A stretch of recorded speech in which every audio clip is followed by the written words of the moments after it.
Vous écoutez Quartier d'affaires, le podcast dédié au monde de l'entreprise. Podcast dans lequel vous retrouvez des interviews de professionnels membres de l'AEM, l'association des entreprises de Montrouge et des Hauts-de-Seine-Sud.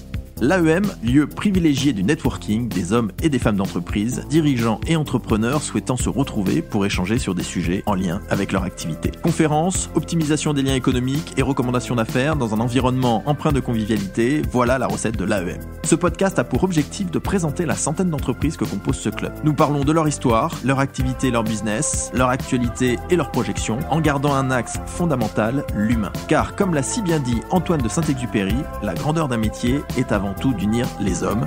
Il n'est qu'un luxe véritable et c'est celui des relations humaines. Et aujourd'hui, on a le plaisir de recevoir Anne-Sophie Pavlas. Bonjour Anne-Sophie. Bonjour Geoffroy. Est-ce que tu peux nous dire ce que tu fais dans la vie, Anne-Sophie ? Oui, je suis décoratrice et architecte d'intérieur. Ça, c'est un beau métier, ça. Alors, ça veut dire que tu embellis notre intérieur. Oui, tout à fait, Geoffroy. Alors, oui. Comment ça se passe ? Comment tu interviens ? En fait, je rencontre les clients, alors que ce soit des particuliers ou des professionnels. Alors, tu es B2C, B2B. C'est-à-dire que tu travailles autant pour un particulier que pour un professionnel. Oui. Mais à partir de quel niveau ? C'est-à-dire, si moi, je suis un particulier, il faut que j'ai tout mon appartement à refaire ou... Non, pas du tout.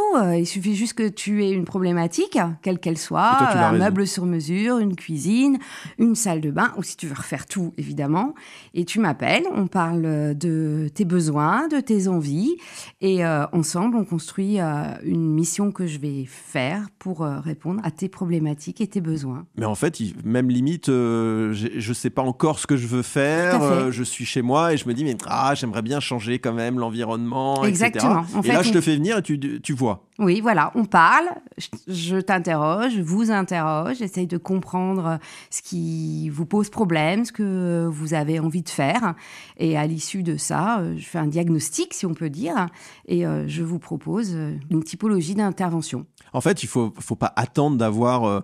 parce qu'on pourrait se dire, je voudrais réaménager comme ça, mais j'ai peur de faire des fautes. Non, il faut juste dire, voilà, je sais pas ce que je veux faire, j'ai envie de changer mon environnement intérieur, j'appelle Anne-Sophie. En gros, c'est ça, voilà. Alors ça, c'est B2C, mais t'as B2B aussi. B2B, c'est la même problématique. Les clients appellent en disant, j'ai envie de revoir l'agencement de mes bureaux, de passer d'un bureau open space à un flex office. Comment on peut faire ? Et donc, je les interroge sur les problématiques, sur combien il y a de collaborateurs. Quelle que soit la taille de l'entreprise ? Quelle que soit la taille de l'entreprise. Et donc, de 1 salarié à 1000 salariés ou plus ? Voilà. T'interviens, t'es là. Oui. Bon, Anne-Sophie, on va essayer d'apprendre un peu mieux te connaître. Et pour ça, on va faire l'interview première fois, dernière fois.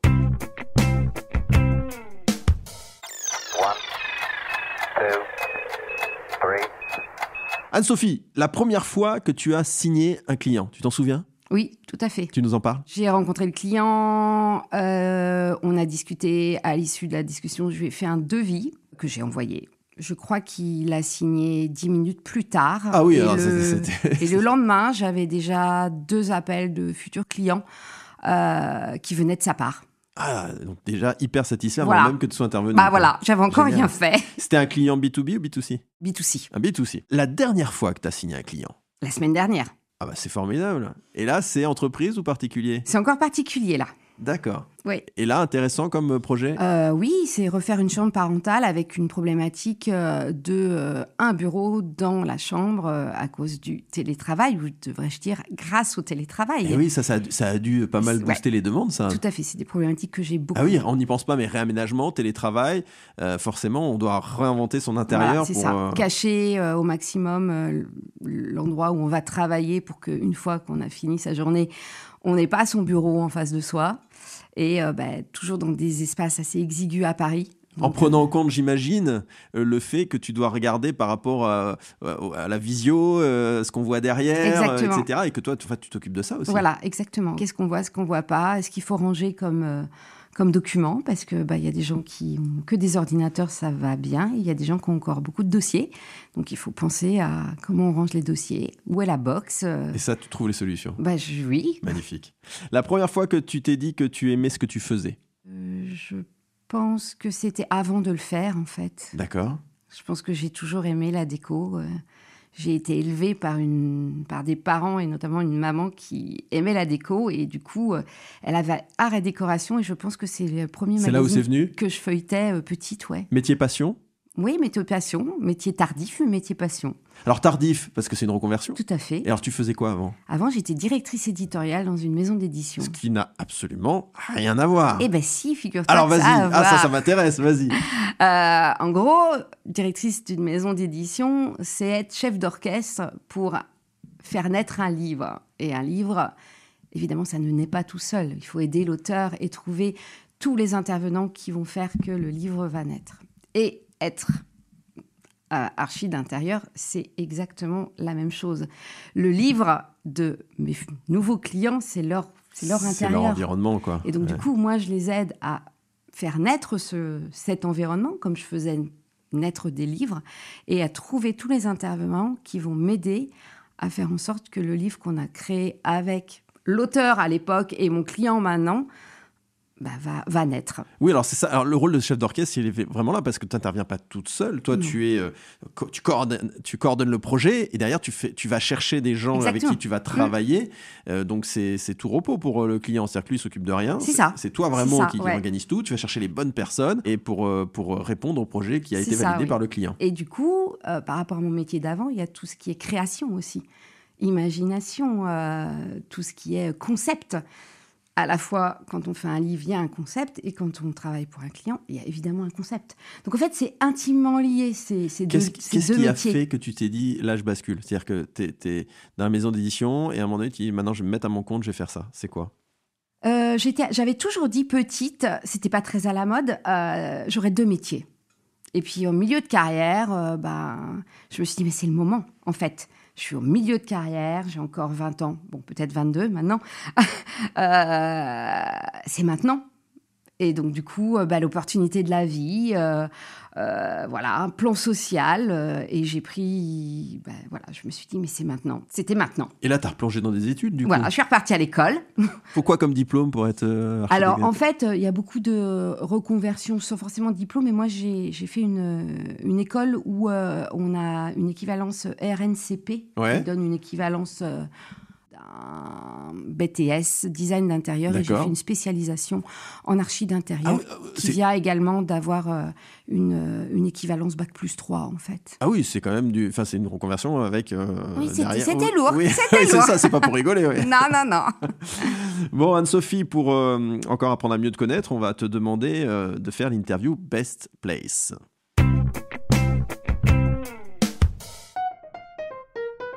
C'est très fin, ça se mange sans fin. Ok Anne-Sophie, donne-nous tes bonnes adresses de ta ville, Montrouge et alentour. Ce que tu veux. Alors, moi, j'aime bien aller chez Polyglotte.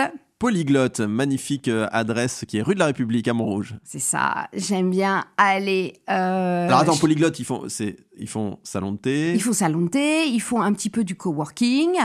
Et puis, il y a une jolie boutique avec plein de choses pour l'épicerie fine, notamment. Un endroit où on se sent bien, quoi. Oui, super. Un super accueil. Donc, Polyglotte. Ensuite, je vais à la place To Be, au coworking de Valentine. Alors ça, pour tous les indépendants, ça c'est bien. Ça c'est super. Magnifique. Qu'on a reçu dans ce podcast Valentine, qui nous a présenté son espèce de coworking magnifique. La place magnifique, une ambiance vraiment géniale. Donc j'aime bien aller chez Valentine au coworking. Et puis Frilou. Oh là là, Frilou. J'adore. Depuis 1938, 33. je crois. 1933. Et le Rubeo Monte. Restaurant, bar, Frilou, grillade, feu de cheminée. Grillade, feu de cheminée. Voilà, belle terrasse, sympa. Super. Et Rubeo Monte, tu le disais, qui est quand même le lieu hyper tendance, sympa de la ville de Montrouge, membre de l'AEM, on le répète. Super endroit aussi, avec une magnifique terrasse. Formidable. Je pourrais en citer encore beaucoup, mais parce qu'on globalement... on a une très belle ville, c'est pour ça. Ouais. C'est pour ça. Merci Anne-Sophie. Alors là, tes projets pour l'avenir, là, tu te sens bien dans ce que tu fais, tu vas continuer. C'est quoi tes projets ? Alors mes projets, c'est continuer à me développer au maximum, à avoir encore et toujours des clients. Pourquoi pas ouvrir une deuxième agence? C'est quelque chose que j'aimerais bien faire. Enfin, une envie de développement. Ouais. Et puis, un projet, parce que je trouve que c'est important de se former toujours et encore, un projet de formation sur l'éco-responsabilité en déco d'intérieur. Ouais, hyper d'actualité. C'est un sujet qui me tient à cœur depuis toujours et en dehors de la déco et de l'archi d'intérieur. Et là, je vais suivre une formation certainement à la rentrée. Super. Anne-Sophie, si on veut te trouver, si on veut faire appel à toi, alors on fait comment? On va sur Internet? Alors on va sur Internet, sur le site MH Déco Anne-Sophie Pavlas. Alors mhdéco.fr. Et donc, du coup, c'est un site où il y a pas mal d'archi d'intérieur, puisqu'on est une franchise. Et moi, je suis sur le 13e, 14e arrondissement Montrouge. Donc là, on tape Anne-Sophie Pavlas. Comment t'écris Pavlas? Pawlas. Okay. Sur Instagram, anne.sophie.mhdéco.paris. Okay. Sur Facebook, Anne-Sophie Pavlas, Paris 13e, 14e. Et puis là, j'imagine qu'on a les photos aussi de ce que tu as fait. Voilà, etc. tout à Super. fait. Et puis après, mon numéro de téléphone professionnel, 06 34 32 84 46. Formidable. Eh bien, écoute, que tous ceux qui sont intéressés pour pouvoir rénover, regarder comment ils peuvent être bien dans leur intérieur, télétravail, professionnel, B2C, etc., puissent faire appel à toi avec tout ce qu'on a dit et ta présentation. Merci Anne-Sophie. Merci Geoffroy. Nous espérons que cet épisode vous a plu. Retrouvez-nous sur votre plateforme de streaming préférée. Si vous avez aimé ce podcast, notez-le, 5 étoiles c'est mieux, et partagez-le. Si vous êtes une entreprise montrougienne ou des Hauts-de-Seine-Sud, visitez le site internet de l'AEM, www.entrepriseaupluriel-montrouge.net, ainsi que ses réseaux sociaux. À très vite pour le prochain épisode du podcast de l'AEM.